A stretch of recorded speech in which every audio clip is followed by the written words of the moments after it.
The other thing I want to say was I think that generally speaking, when you experience violence on stage in a theatre, when you're in the room with it, it's much more often something which makes you sit up, because it's well, in my experience, I can think of a million movies with gratuitous violence, which would, you know, like you say, washes over you, but I can't think of theatre productions which have been to where I haven't been affected by the violence. It's kind of like, you know, the difference of listening to a recording or being in the concert hall listening to the orchestra. It's like the fact is you're there, and it's almost like you're feeling it with them. Yeah. Do you know what I mean? So it's because it's actually quite intrusive. Yes. And you do feel like it is on that. That's why I love the theatre like that, because you feel absolutely involved, and so therefore it is disturbing on a much higher level, much higher than seeing something from cinema.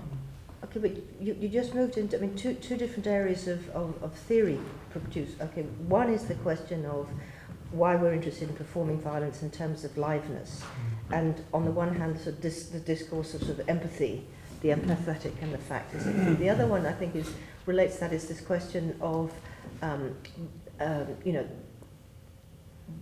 the fragility and vulnerability of the body, so linking up with the beheading, the sort of ontological sense of human fragility in body, which is what, you know, violence touches up on, and then we are trying to either stage it so it's happening to somebody else, and so it's not us. We can manage our fears, and so it has, and then we become absorbed in allowing it to happen to somebody else. But at the same time, because you're kind of quite mobile in your sort of spectatorial identifications, you're also going to experience the being done to. So there's something quite interesting, I think, at the sort of theories of performance, that what actually it does, but it also invokes as it were there is could this be me? But no, it's not. It's on the stage. But you know, the transit from there, etc.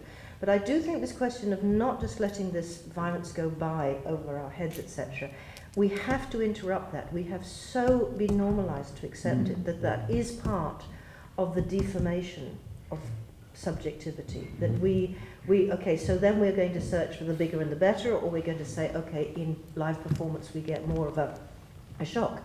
But we still have to work out psychologically what is happening when something is done to somebody other than us, right? I mean, so at the level of the performance, which can be, and I'm going to talk a bit about this afternoon, in the sense, you know, it's the other who has to die.